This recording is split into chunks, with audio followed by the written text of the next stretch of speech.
कैसे हो? मज़े में हो? अच्छा, कोई बात नहीं। मज़े में क्यों ना होंगे। इतनी छुट्टी जो मिली है आप लोगों को, ऐसे ही घर में रहो, सुरक्षित रहो। 8वीं कक्षा के सभी छात्राओं को मेरा प्यार भरा नमस्कार। बच्चों, सबसे पहले मैं 8वीं की कक्षा में आप सभी का स्वागत करती हूँ। आज मैं हिंदी किताब की जानकारी आपको देने वाली हूँ। हमारी किताब का नाम है हिंदी सुलभ भारती। अनुक्रमणिका में हम देखेंगे पहली इकाई, जिसमें 1 से 9 पाठ है। पाठों के नाम, उसकी विधा और उनके रचनाकारों के नाम है, जो हमें प्रथम सत्र के लिए अध्ययन करने हैं। दूसरी इकाई में भी 1 से 9 पाठ है, जो हमें द्वितीय सत्र के लिए है।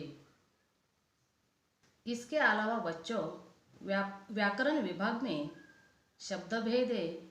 उसमें पहला है विकारी शब्द और उनके भेद। शब्द भेद में आता है संज्ञा, सर्वनाम, विशेषण, क्रिया। दूसरा है अविकारी शब्द यानी अव्यय, उनके 4 भेद आते हैं। तीसरा है क्रिया के काल, जो वर्तमान काल, भूतकाल और भविष्य काल है। चौथा है वाक्य के प्रकार, रचना की दृष्टि से भी हमें देखने हैं और अर्थ की दृष्टि से भी। पांचवा मुहावरे, वाक्य शुद्धिकरण, सहायक क्रिया पहचानना, कारक के भेद, विराम चिन्ह, प्रेरणार्थक क्रिया पहचानना आदि का हमें अध्ययन करना है।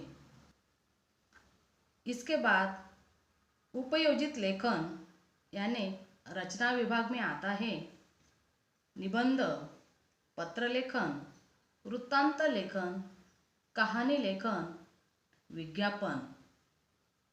अब हम देखेंगे प्रश्न पत्र का स्वरूप, जो 7वीं कक्षा से थोड़ा अलग है। हमारी जो प्रश्न पत्रिका है, कुल मिलाकर 50 अंकों की है और उसका अंक विभाजन इस तरह से किया है। गद्य यानी पाठ को 16 अंक है। पद्य यानी कविता 8 अंक के लिए, व्याकरण 10 अंकों के लिए, उपयोजित लेखन यानी रचना विभाग 16 अंक के लिए। तो पहले उसमें आता है प्रश्न पहला, गद्य विभाग।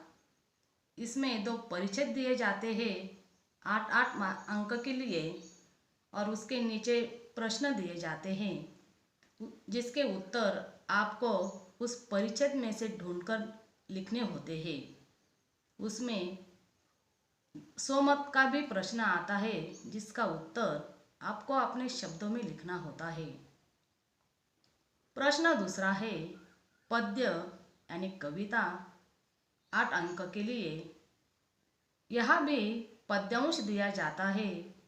उस पद्यांश पढ़कर प्रश्न के उत्तर आपको वहाँ से ढूंढकर लिखने होते हैं। प्रश्न तीसरा व्याकरण। यहाँ 10 वाक्य दिए जाते हैं और जो भी सूचना वहाँ दी जाती है, उसके अनुसार उन वाक्यों का उत्तर आपको लिखना होता है। प्रश्न चौथा है उपयोजित लेखन या रचना विभाग, 16 अंकों के लिए। इसके अंतर्गत आता है निबंध, पत्र लेखन, वृत्तांत लेखन, कहानी लेखन, विज्ञापन आदि। तो बच्चों, आज हमने हमारी 8वीं किताब की जानकारी देखी। उसके बाद हमने प्रश्न पत्र का स्वरूप भी देखा है। तो आज हम यही रुकते हैं। धन्यवाद।